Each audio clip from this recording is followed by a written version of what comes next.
Thanks for talking with us today. Absolutely. Can you talk to me a little bit about what happened here and then why it's important to you with your educational background? Well, we just featured Athlos Academy, a great public charter here in Austin. I'm a huge public charter advocate, being a former public high school teacher, and through the General Land Office, we allow for public charters to be on an equal playing field with conventional public schools. And so we welcome them to our class to do YouTube live history lesson, the second lesson that I've provided since being elected. And for me, on a personal level, it's just great to be with students. Well, yeah, tell us a little bit about where you taught and what you get out of something like this.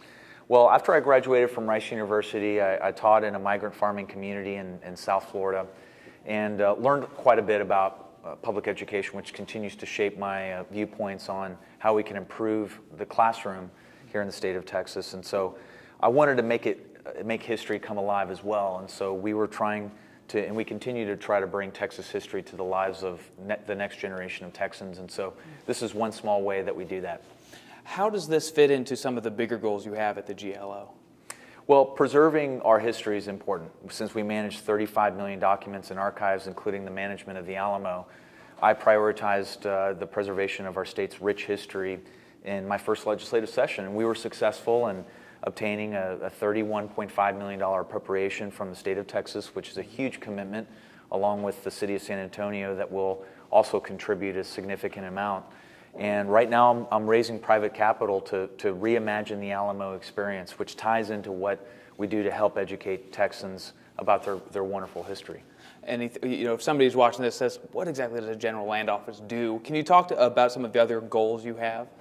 Well, as it relates to energy management, Texas needs to remain the energy capital of the world. And so I fight for sensible public policy in Washington, D.C., but I also manage 13 million acres, which is a huge footprint that generates billions of dollars for public schools. And so I've been fighting in the courthouse and I've been fighting in D.C. for sensible energy reform. We also fight for our military veterans. I'm a military veteran myself, and when you look at the high rate of unemployment, the scandals at the federal level with respect to Veterans Affairs, we work hard at this agency to make sure we're serving the mental health issues in the military veteran community. But there's a lot more that we can do as it relates to education and historic preservation, and these four issues comprise 100% of what we do here. Now, energy being a big part of that, with oil prices as they are, how does that affect the GLO? And then are you worried about it? What are your concerns?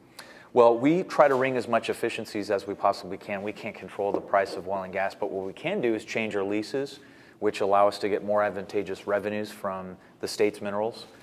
We've also leveraged the technology of today. We live in a world where we sell products on eBay, we buy on Amazon, we get a ride on Uber. Why doesn't government do the same? So we've partnered with an online platform to lease the state's minerals and netted over $20 million in less than 20 minutes earlier this summer. Those are the changes that we're bringing to try to generate as much revenue in today's environment. And is it those energy and education, are they connected pretty at the hip at the GLO? They really are. You know, since the beginning of this agency, our agency has been focused on generating as much revenues for public schools, both K through 12 and post-secondary ed. And minerals by far have generated a larger source of revenue than even commercial real estate or surface rights. So every day we think about ways in which we can, in an environmentally responsible way, generate as much revenue as possible. Now, I know you watched the debate last night. What did you think of the field, and then in particular your father?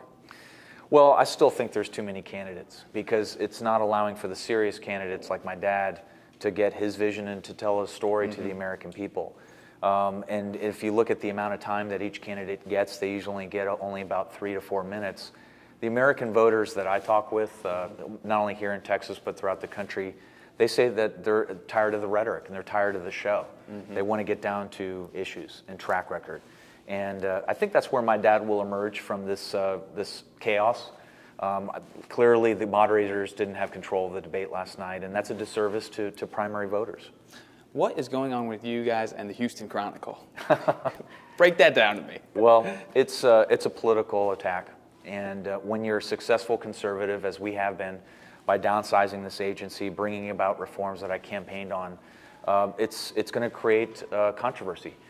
Particularly in the liberal media. So I was ready for this when I signed up to serve the people of Texas, and I remain committed to moving this agency forward in the 21st century. And we'll continue to communicate to the people of Texas directly by leveraging technology and sharing some of our accomplishments that we achieve every day. Despite that, it seems like you're having fun. Are you having fun, and then what else can we expect in the future? We're having a lot of fun, and the reason is because we are, like I said, bringing in disruptive technologies and thinking outside the box. As I said, my daily focus is generating as much revenues for this state as possible in a corrected oil and gas environment. So we're looking at new lines of business in the desal water space. Despite our precipitation from last weekend, half of the state is in drought conditions. Are there ways in which we can monetize the state's resources in an environmentally responsible way in alternative energy, where we can continue to innovate in that space? So I get to use my private sector experience as an entrepreneur, as a businessman in energy every day to make sure that school children like we educated today have the resources necessary to compete in the 21st century economy.